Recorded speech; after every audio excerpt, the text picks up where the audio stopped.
Kia ora ingoa, mihi ana tika tātou e tēnei ahiahi. I whai wahiki te haramai ki tēnei o ngā webinar Whāki, o reira tēnā tātou katoa.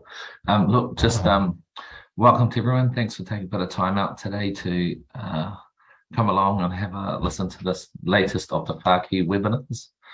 And hope we got thrown in a little bit.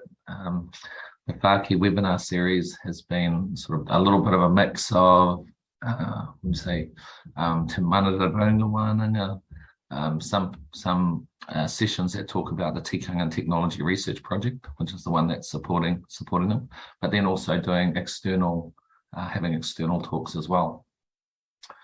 So I'm just going to share the screen, and we'll be away.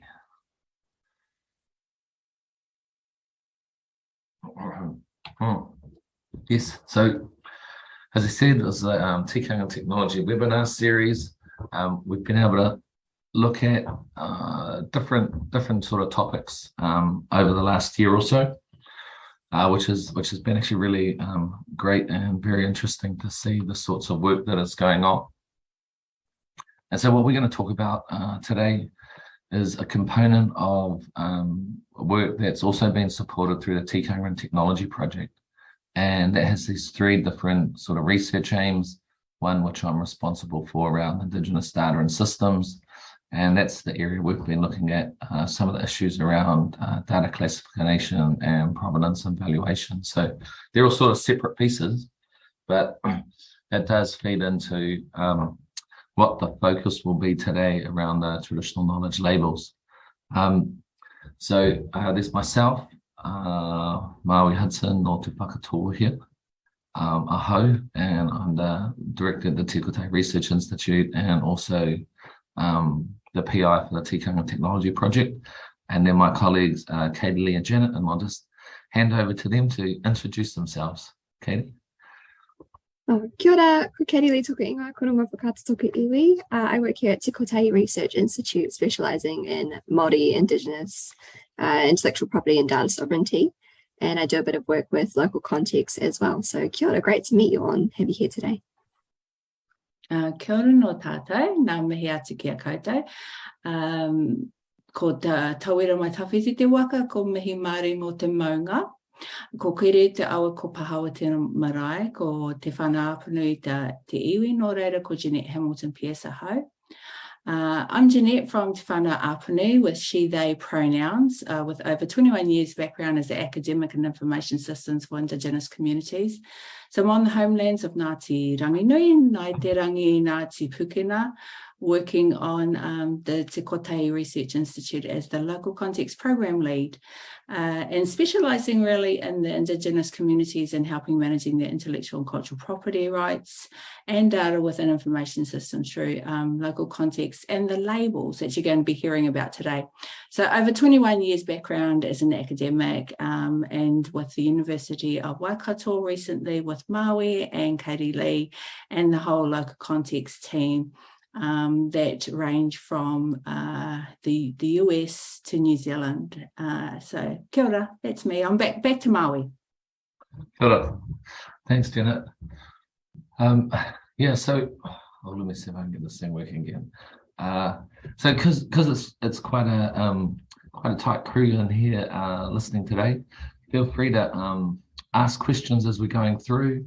But there'll also be time at the end to have a bit of a discussion about things. Some people may have seen us do some of these talks before, but just really going to get to where things have got to, and some pretty exciting developments there.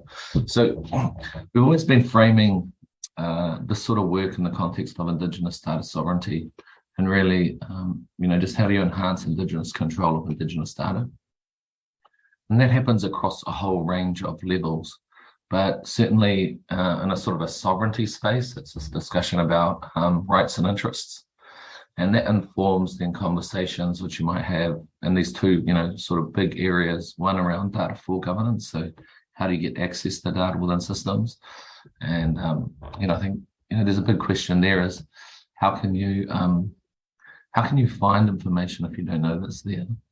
And then, in terms of governance of data, and if wanting to be involved in managing access to the data in a way that's relevant and responsive, how can you do that if you can't identify it as Indigenous within those systems?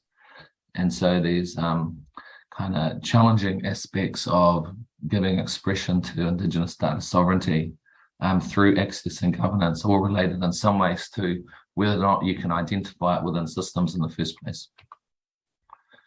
And so as people have been thinking about the FAIR principles and increasing, better access to data, making it more findable, accessible, interoperable, and reusable, and the different ways in which that can be essentially hardwired into systems.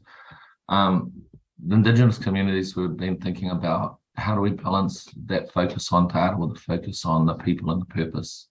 And the care principles are now being discussed as a sort of a complementary set to the FAIR principles, and is starting to get recognised in places like UNESCO and the IATSIS Code of Ethics for Aboriginal and Torres Strait Islanders, starting to emerge in different policy documents here in New Zealand as well. And the big question arising from that is, we like the idea or the principles that care speaks to, but how do we put it into practice? What things can be done that allow these principles to be actioned? And so this is happening in the context of these challenges around open data infrastructure. And one of the big things is that lots of Indigenous communities have a lot of their data sitting within these existing collections. And a lot of the records associated with that information don't include their names. So provenance information is often missing. They're usually not the legal rights holders, and therefore they're not their interests in relation to that material isn't being perpetuated through the rights fields, for example, within those records. And so as this information is being digitized and then being able to be shared more broadly, we're just perpetuating some of those mistakes, repeating and perpetuating them into a digital environment. And this isn't just a situation that relates to historical records. If we don't have the right sorts of metadata fields within our systems for new research and new information and new data that's been created, then we're going to recreate the same sorts of issues there as well. So there's both a translation of historical records into a new framework, but also thinking about how those, what sorts of Indigenous metadata are required to make our systems more responsive to the future. So this is something which we've been talking about a little bit more recently. Actually, even KatieLee and Janette won't have seen this because we've only just made this up last week, or the slide anyway. But really thinking about what sort of actions have people been talking about. Now, this is not specifically in relation to the labels, but it's just sort of generally, how do you get appropriate acknowledgement, appropriate attribution, appropriate authorship, and how those things lend themselves towards also decisions about appropriate access and then appropriate authority as it relates to sort of secondary uses. That might often be whether the data translates through into derivative products or becomes a part of other projects in the future. And we've seen in the authorship space a few journals starting to make policy decisions around that they won't approve the publishing of Indigenous content unless there's Indigenous co-authors in place. So it's sort of we're thinking about this seems to be the general direction for trying to get changes in place. So these are what we're talking about as the five A's. And in part it's as we've been thinking about how traditional IP is dealt with, And so some of the problems we have with the Indigenous records and Indigenous communities not being recognised there, the people that are recognised are the ones that hold the IP.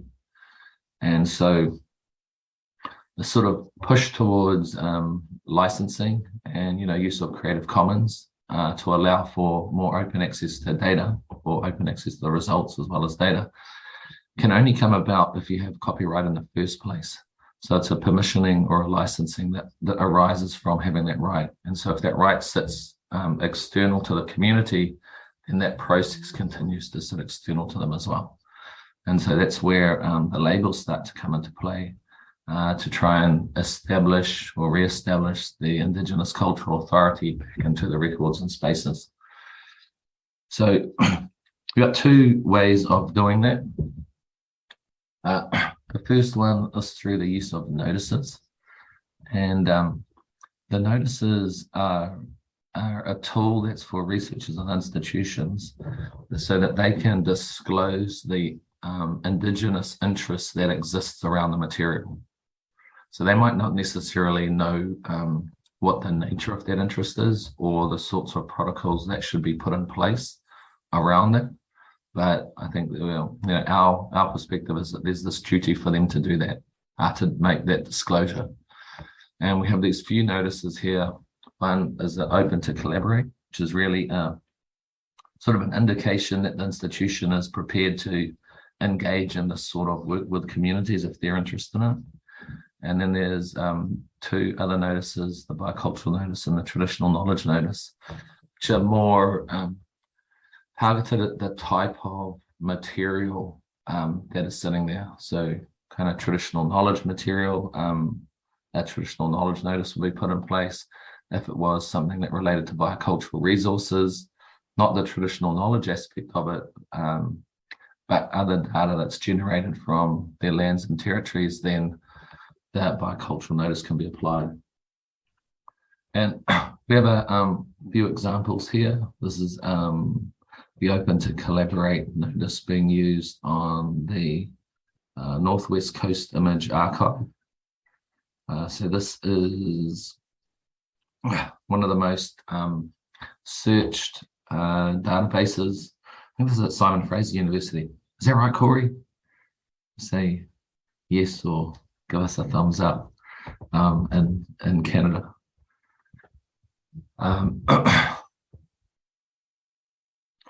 And then here's an example of Open to Collaborate on an open access repository with the University of Tasmania. So this is a library, and they're committed to new modes of collaboration, engagement, and partnership with Indigenous peoples for the care and stewardship of past and future heritage collections. So there's like just a sort of initial activity that researchers or initial commitment that researchers or the institutions can make towards this sort of recognition of Indigenous interest in that material. And so this is another one which is being used on Geome, which is a geological and genomic database. So you can see how it's being used across both cultural heritage collections, but also into scientific ones as well. And then this is the first use of a biocultural notice. And so the GDB database is a scientific database for berries in particular, holds a kind of genome sequences. And so this was put in place by Plant and Food Research. So while the bilberry, it's for the bilberry actually, and the bilberry is like a blueberry from Scandinavia. The Sami community up there have a long association with the bilberry. And so it was sequenced by Plant and Food Research, and they've just attached a biocultural notice when they logged that assembly information into this database here.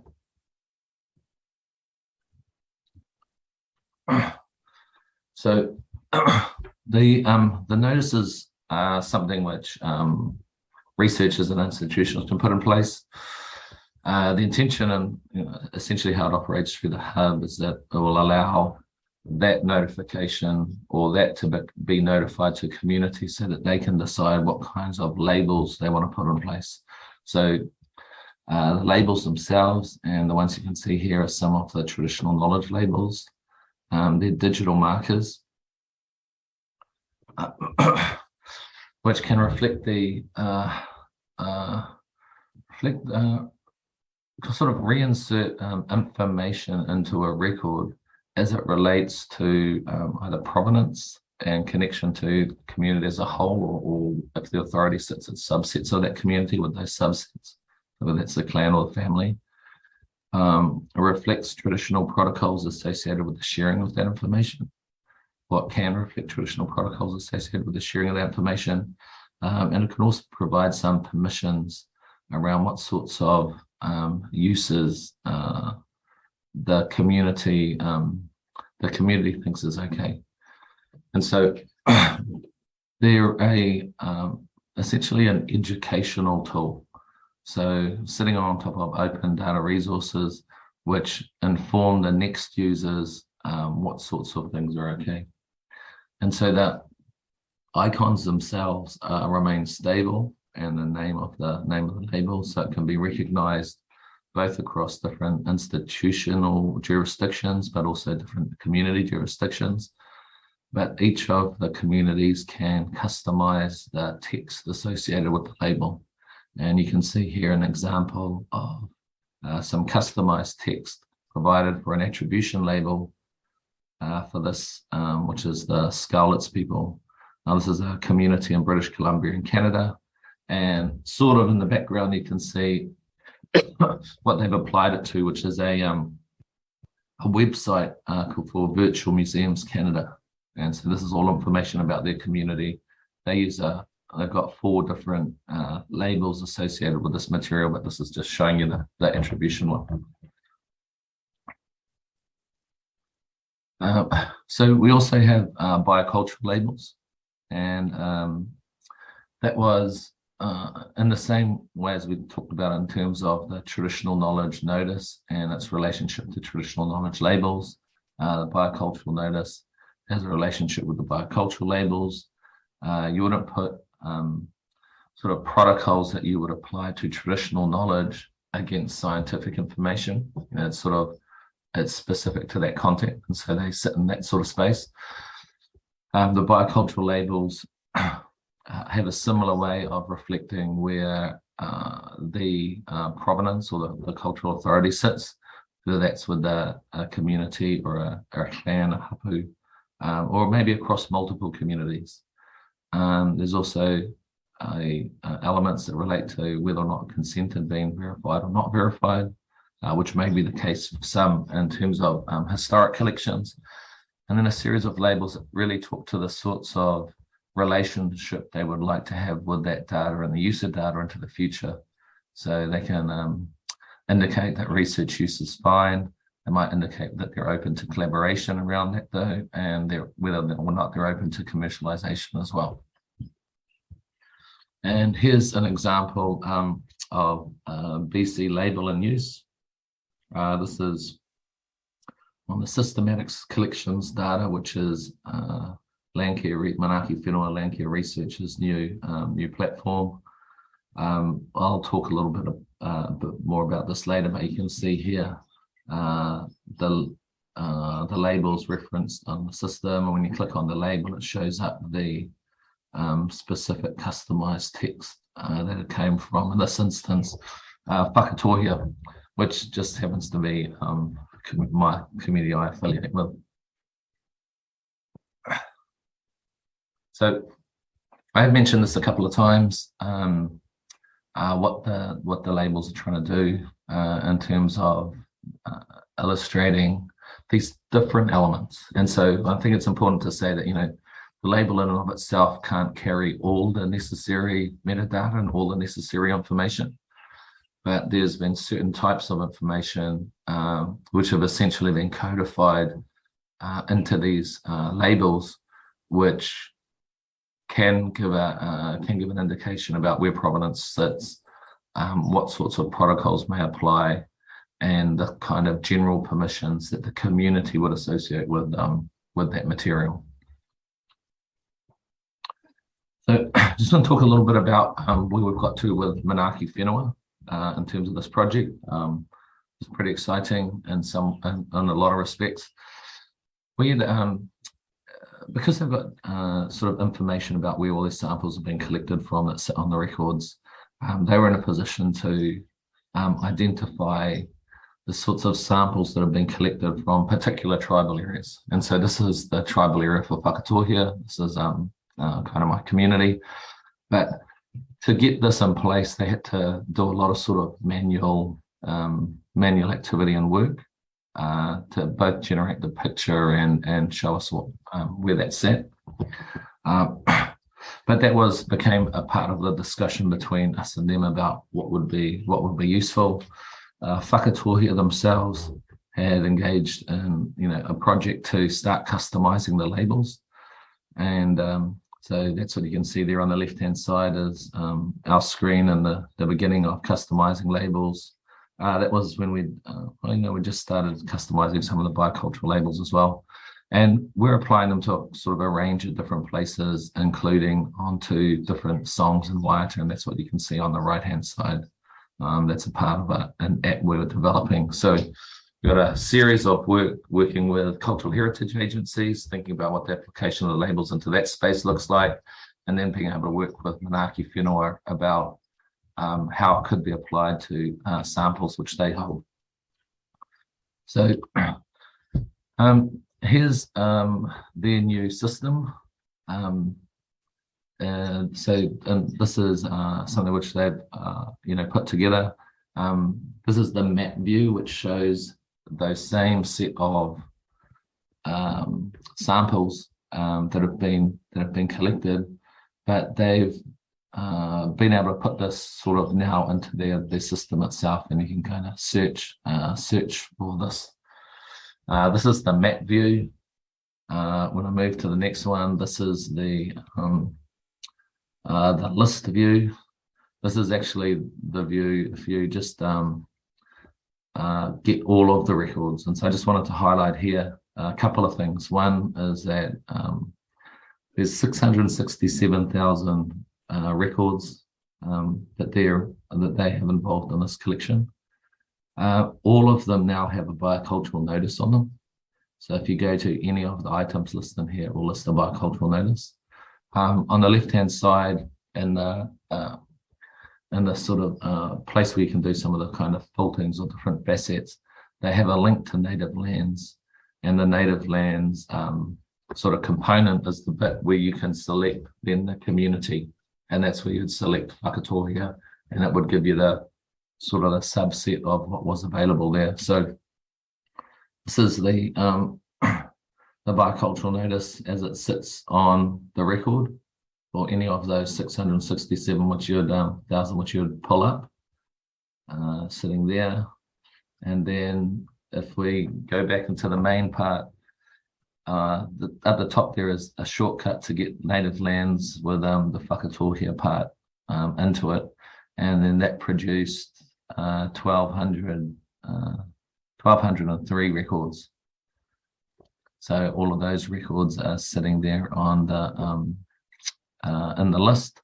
And if you click on the map view, it shows you that sort of original one we showed up. Now, he created Aaron Wilton and Holden Hall had been doing this work, and so they created a project on the local context hub, which was called the Biological Specimens Housed at Manaaki Whenua Te Rohoi o Te Whakatohia. And so that was sent to us. Originally it had just a biocultural notice there, and we had the ability to add labels to it. And so you can see there the labels which we chose to add, a provenance one on the far right hand side, the research use one, because we're fine with it being used for research purposes, and then an open to collaboration and to commercialization. So just giving an indication that people want to do something more with that material, that we're open to that kind of discussion.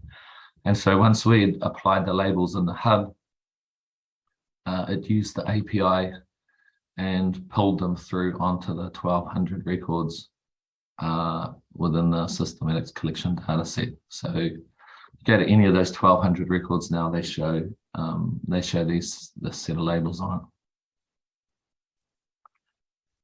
So this is new as of last week. So something we're pretty excited about, both from having a live example where you can go actually onto the systematic SCD database and play around and show them up. And also to know that these are sort of operating through the hub in the fashion in which they have, which is kind of great from our point of view. So I'm just going to hand over to KatieLee and Janette to talk a little bit about how we go about getting on the local context hub and who's some of the, or what's the extent of the use at the moment. Kia ora Maui. So we've already seen how you can use the labels, the kind of places they can sit and what they can look like. And now we're going to talk about how you can get involved and how you can join the hub and start to be a part of this process. So the first step is to really create a profile on Local Context Hub. So you create a username, email address, you make a password, and once you're in there, you can start to customize your profile and you add a bit more details about any communities you might belong to or affiliate to, workplace. You can create a researcher profile and you really set that up, and that's your first point of call. And from there, you can request to join community or institutional pages. So not only do you have your own account, which can also be a researcher account, but then you can join community and institutions and assist in that notice and label creation process. So that requires you to go on there. If your institution already has an account, you can request to join, and that is then verified by the admin of the page. And if not, then you can become the admin yourself and together with your institutional community, start creating that profile. So for an institution, you request to join or you create the institutional account, and from there you can create a project to start putting notices on your materials. And that can sit on multiple different materials, cultural materials, as we've already seen, DNA databases and the like. So it's quite broad ranging. And so it's the responsibility of the institution to put the label on the material themselves. And that should be a collaborative process done with the institution and the community. And it shouldn't be a surprise that this is coming up on the hub itself. So really, this is the space where you can start to operationalize those conversations that you're already having and really start to initiate that process. So you create the notices and you create the project and go from there. And that is the institution's job. And then the community themselves can start to, once they have an account, they can create their own label descriptions, as you will have already seen. And those can be customized and then through the hub themselves start being applied onto cultural materials held by institutions or their own materials, etc. So there's a process for putting TK labels on the thing or BC labels on the materials that you already hold. There's processes there and APIs to follow through with institutions and the materials that they hold. And it's a kind of just a hub where you can do all of those processes all together. So the communities make the labels, the institutions make the notices, and they go from there. And if we, where am I up to? Yes, so once you've got your profile, you can join communities and institutions, and that's for the individual where they start. And from there, you can follow through with joining either and going from there. But the local context staff are also there to guide you through the process, and they also run occasional workshops and things to make sure that you know how to use the hub and there's that support there so you're not just there on your own trying to figure it out. And I believe Janette is going to talk about some of the current communities and institutions that are already using the hub now. Yeah, kia ora, KatieLee, thank you. Yeah, I'm going to talk about our reach just using these maps. There's about three maps: Indigenous communities, institutions, and researchers. that are currently on the hub and what kind of support that we offer in outreach.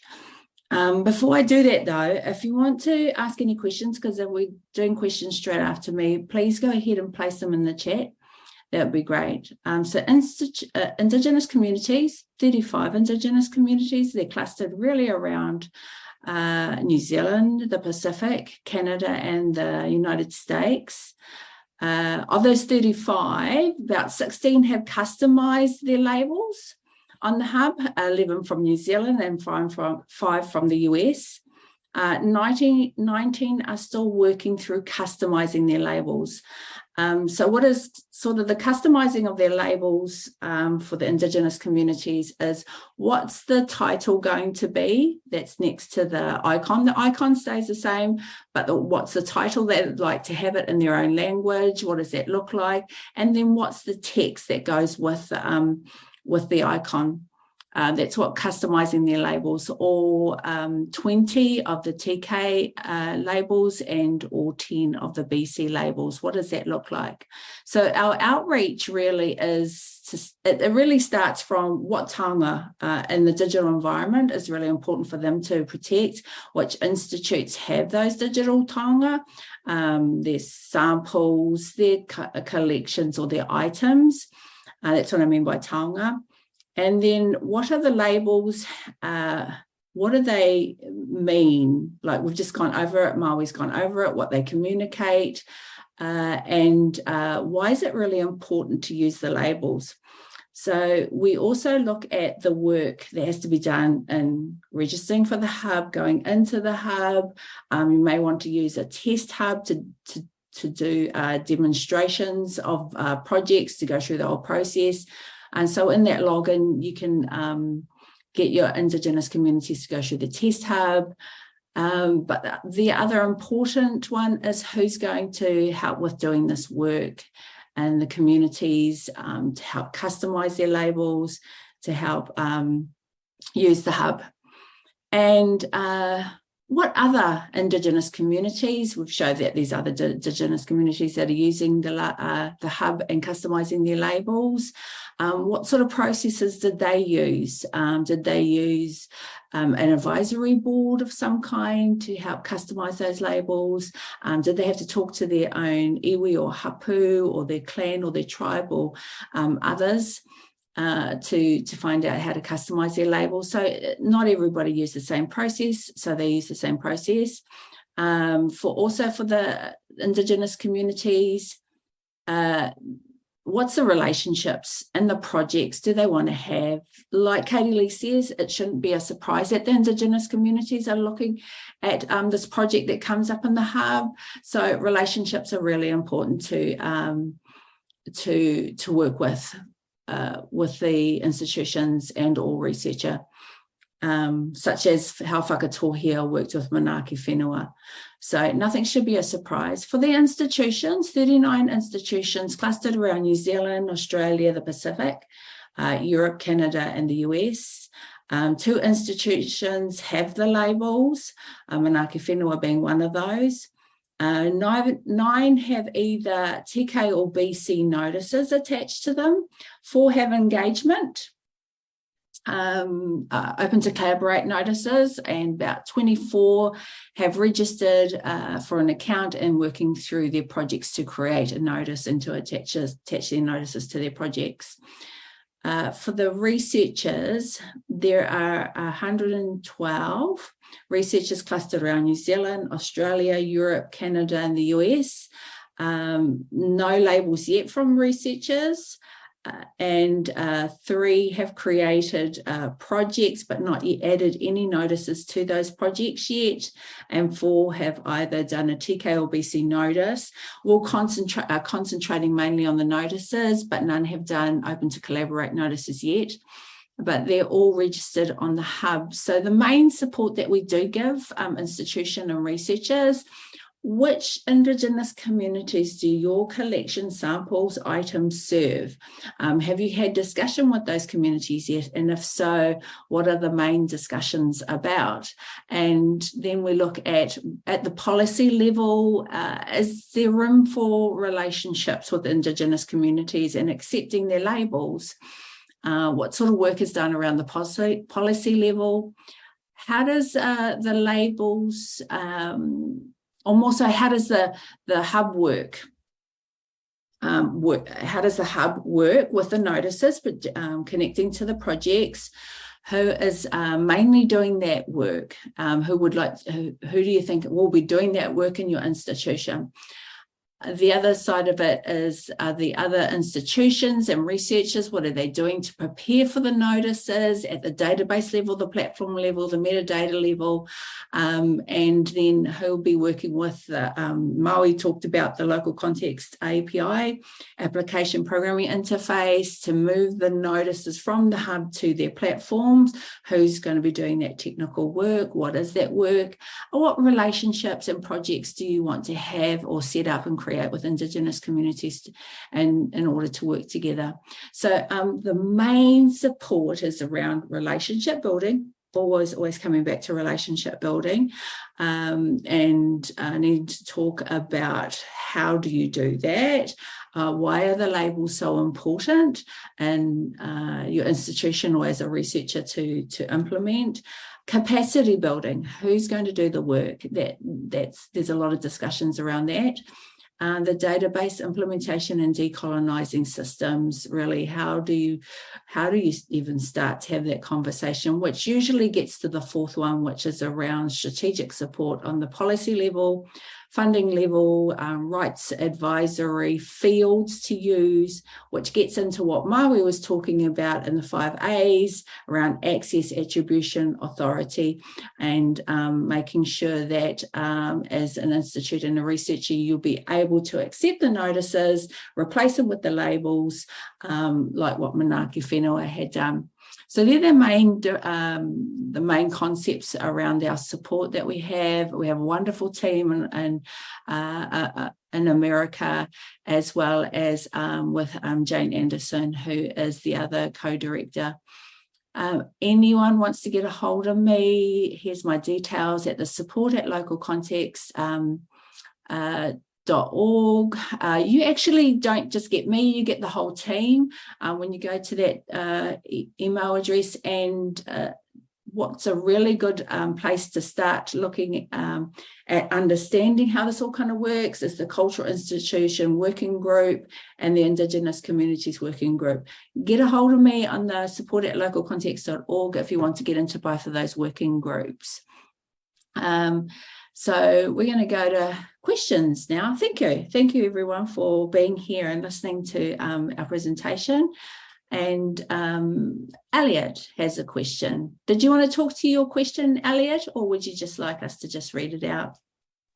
I could talk briefly. I'm a school teacher, and our situation in Marlborough is quite interesting. Both the girls and the boys' college are being co-located, and we have heavy iwi involvement. There's 5 main iwis that we're working with, and they have gifted us cultural narratives from each of the iwi, and are wanting us to incorporate Mātauranga Māori, as all schools are needing to do so. This presentation has been brilliant because I can actually see us using, with the agreement of the iwi, these icons, because I think it will also reflect that we're being safe and secure with the resources that we're producing. So what I wanted to just double check is that something that we are okay to do with as a school? So yeah, so the example in Tasmania is probably the closest example to that. So it's showed where the notice was on their sort of library open database, but what they've also done as well is essentially created a set of curriculum resources that can be used into different sort of teaching modules across the university. but it's sort of a kind of a group. And this is just from a single community, but have sort of essentially verified that set of resources, and then as it gets applied in these different places, the labels can be attached to it. I think it definitely has a lot of potential. It'll be really interesting to work with you guys around it. I know some of the iwi at the top of the south there. My wife is from Ngāti Rārua, and kind of connected in across there. So, but there's a bit of a probably a bit of a conversation that needs to happen with them about the application and use and sort of the rationale for that, which is often around, look, we just want, there's some things we can control, you can control as the schools in terms of where it gets to, but it then kind of can extend beyond that depending on where those curriculum resources and those stories go. So just becomes a way of ensuring that their sort of tikanga they would associate with that mātauranga gets to travel with it. And it's just, one way that can happen. Yes, yeah, and that was one of the issues we were thinking about, is having things on our school website that actually the iwi were happy locally, but not necessarily traveling further than that. So that's where these discussions are already taking place. But I think it'd be awesome to talk with them and just put this forward. And thank you so much for this.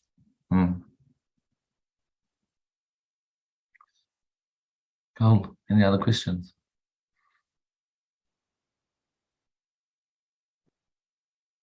I probably had more of a comment than a question. So I work with Jun and Aaron at Nessie working on Aotearoa Genomics repository. And so obviously from a repository perspective, we're I guess confident, if you like, putting in the technical aspects to get this up and running, and Aaron's just got a sort of a test project working, so you can see the labels within AGDR. But I think probably from a next steps for us, how do we actually engage with more of a community aspect to get the researchers who are depositing data into AGDR, most of whom are actually working with iwi already, but may or may not be working with the local context hub. Sort of, I guess, how do we get that full circle of actually getting projects in local context hub and kind of making those labels and notices integrate, I guess. Yeah, no, and that's the bit which we're at as well. But I think we've started developing a couple of different sorts of resources. The European Reference Genome Atlas, who we've been working with, and they've been trying to ensure that at least within what they're setting up has the ability to recognize and include the labels in it. So they've been doing that sort of that technical work. They've provided or developed a sort of a guidance document for researchers.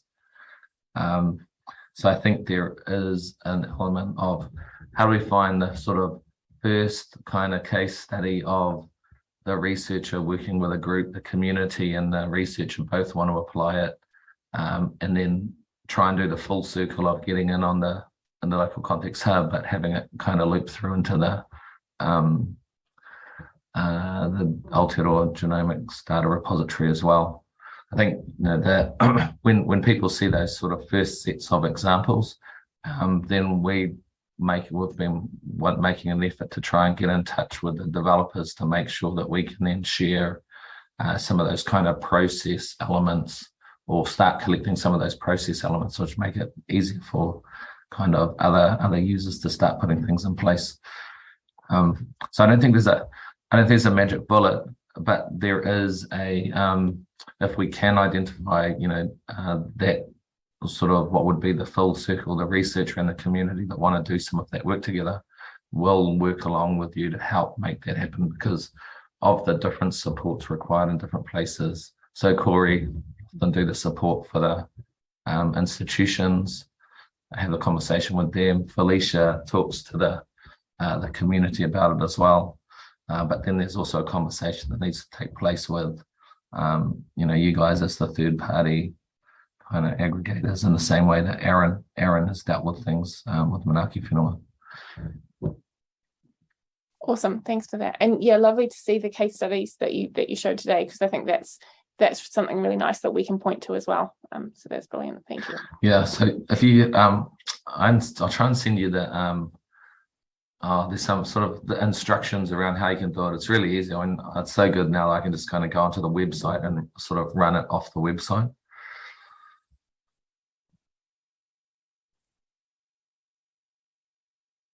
I don't know if there's any kind of like general questions or other thoughts that people have.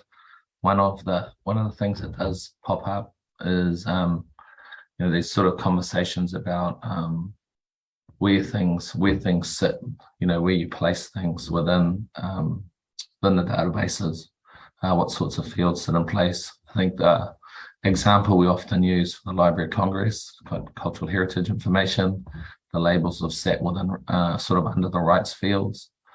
I think in the example which Manaaki Whenua put together, they've sort of located them under permits and sort of talk about it in that sort of sense. So we're still in the middle of all these conversations about, where is the best place for them to sit, and also making sure that people are making space for other additional information alongside the labels. So the labels can't hold every bit of information. There's probably a good one, potentially a good one for Elliot to think about in his context as well. Because you could either have all of the iwi themselves kind of approving it as a collective, and then having sort of a label that represents sort of them. So we have the kind of the clan one, the hapu one, if there's a particular one that wants to sort of talk about that. But the hapu, the hapu label is a general one, so it can't be specific to each hapu. So all it is the iwi saying that this hapu or this family, if you had a family label, are the ones that you need to talk to. But you can't name them within the text of the label, because the family label gets applied to different things, or the hapu label gets applied to different things. So you still need space for some of that additional information.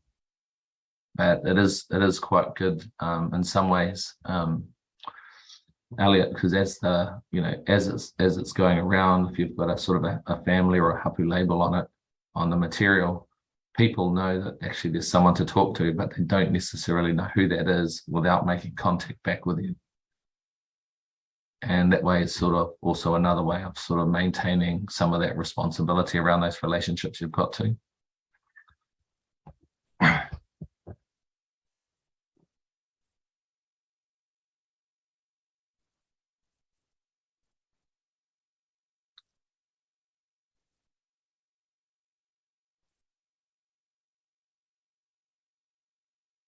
Okay. Katie, Janette, you got anything else to add in? I had no further questions or comments, but it was really great to see the turnout today and have people be genuinely interested in asking questions, and just having you all participate it's really nice to see.